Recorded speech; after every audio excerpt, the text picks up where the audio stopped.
Este equipo, somos el equipo número 4 y venimos a presentar sobre la cinemática del movimiento en una y dos dimensiones. Nuestro equipo está conformado por Carlos Alberto González García, Edgar Jair Lara Hernández, Domínguez Josué Moreno, Jocelyn Dayana Moreno Zavala, Jesús Alberto Quintero Báez, Itzel Arenas Villarreal y Patricio Fernández Vázquez.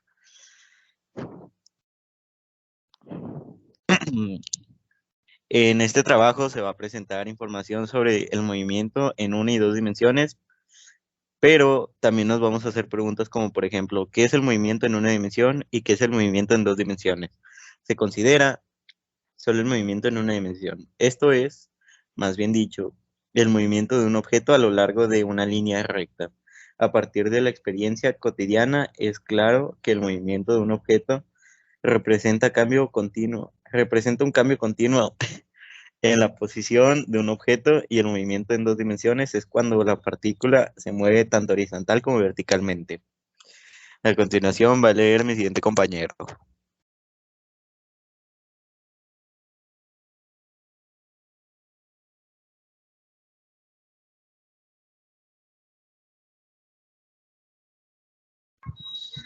Yo voy a decir sobre las caídas del cuerpo. Aristóteles. Las ideas de Aristóteles sobre el movimiento a primera vista parecen lógicas y cercanas al sentido común. Aristóteles creía que el movimiento de un objeto es inversamente proporcional a la densidad del medio. Cuanto más raro sea el vehículo, más rápido será el movimiento. Afirmó que los objetos caen a una velocidad proporcional a su peso, es decir, objetos de diferente masa caen de la misma altura. De lo contrario, el tiempo que tardará en caer será inversamente proporcional a su peso. Después del trabajo de Galileo, pues Descartes y muchos otros, la física de Aristóteles fue reconocida como defectuosa y poco confiable.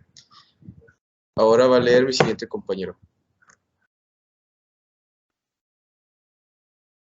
Galileo dejó caer bolas de diferentes densidades desde la torre de Pisa y descubrió que independientemente de su peso, todas golpeaban el suelo al mismo tiempo. Sin embargo, sus experimentos cuantitativos más inusuales se realizaron haciendo rodar bolas por un plano inclinado que caía lo suficientemente lento como para medir.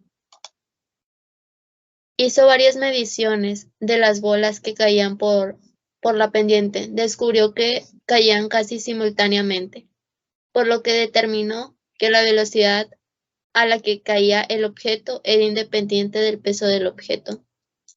Galileo concluyó, a partir de sus experimentos en un plano inclinado, que todos los objetos caerían a la misma velocidad si no se tuviera en cuenta la fricción.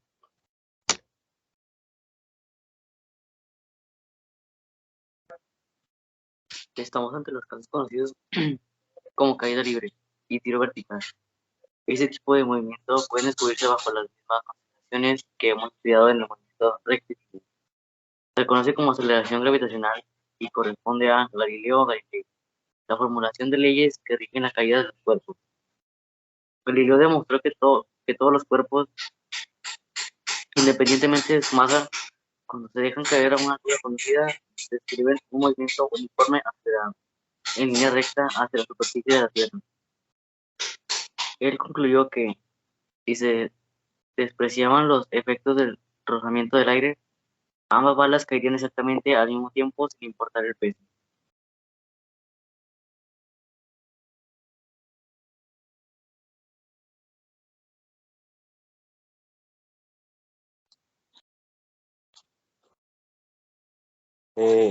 La aceleración debida a la gravedad se ha medido y registrado en varios puntos de la superficie de la Tierra, y se ha encontrado que tiene poca variación porque la Tierra no tiene una composición uniforme ni una esfera perfecta. Se supone que su medida es 9,81 metros por segundo al cuadrado, y como cantidad vectorial tiene una dirección que en este caso apunta directamente al centro de la Tierra. Caída libre. La caída libre es el movimiento descrito por un objeto a medida que se mueve libremente bajo la influencia de la gravedad. Este movimiento tiene las siguientes características. Es un movimiento con una trayectoria vertical, entre paréntesis hacia abajo. Es un movimiento con aceleración constante. AG es igual a menos 9,8 metros por segundo al cuadrado, con signo negativo porque es un vector hacia el centro de la Tierra. Es un movimiento que comienza con una pausa. Este es un caso ideal porque se considera bajo el supuesto de que las influencias atmosféricas no afectan el desarrollo del movimiento. A continuación, mi siguiente compañero. Tiro vertical. Se le llama tiro vertical al movimiento que describe un cuerpo cuando se lanza verticalmente hacia arriba o hacia abajo, después de moverse bajo la acción de la gravedad. Este movimiento, al igual que la caída libre, es gobernado por acción de fuerza gravitacional y de la aceleración que ésta produce. Este tipo de movimiento debemos tener en cuenta que su carácter vectorial, pero que tiene que realizar el análisis de manera consistente y obtener resultados congruentes. ¿Cómo se describe tiro vertical hacia arriba?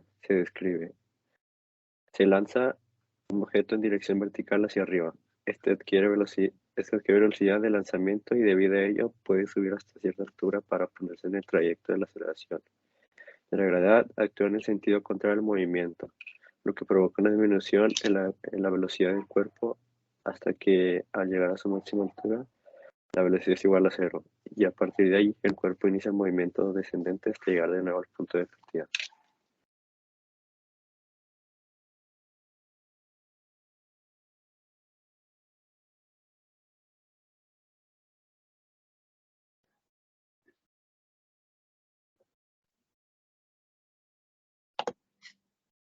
Movimiento de dos dimensiones. Al estar hablando de movimiento de dos dimensiones, puede analizarse como la combinación de dos o más movimientos rectilíneos independientes entre sí.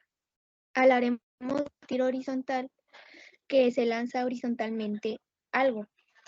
En el caso del movimiento de un proyectil, corresponde al tiro parabólico.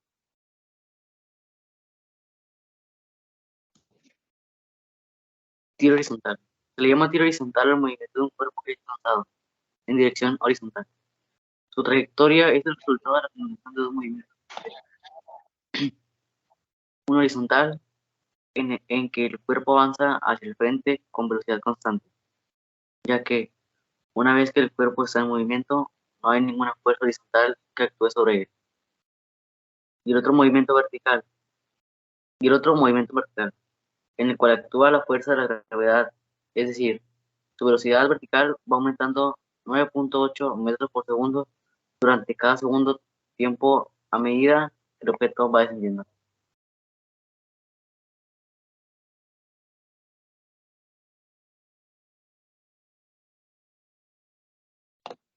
Tiro parabólico. Este movimiento representa el caso más común en el movimiento de proyectil y consiste en lanzar objetos en una dirección que forma ángulo con horizontal a una determinada velocidad. El estudio del tiro parabólico se simplifica recordando que este tipo de movimiento tiene lugar en dos dimensiones. El principio de independencia de Galileo posibilita el análisis del movimiento descomponiendo sobre cada uno de los ejes y tratando cada una de las componentes como movimientos rectilíneos independientes.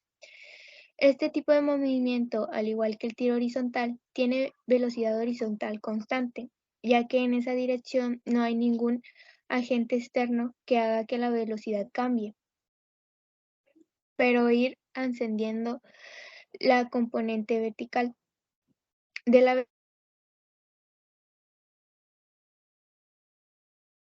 valor de cero. Cuando alcanza el punto más alto, este movimiento es equivalente al tiro vertical hacia arriba, pues los tiempos de ascenso y descenso son iguales.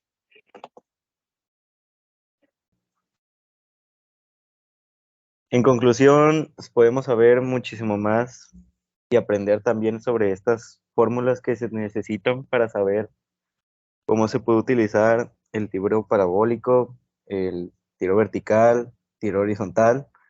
que pueden ser de utilidad para muchas cosas si, por ejemplo, queremos estudiar distintos tipos de carreras, como por ejemplo sería arquitectura. También nos puede servir para saber muchísimos problemas si queremos ser criminólogos. Eh, en sí se pueden utilizar para la vida diaria si queremos saber la altura, eh, también la velocidad que puede tener un objeto.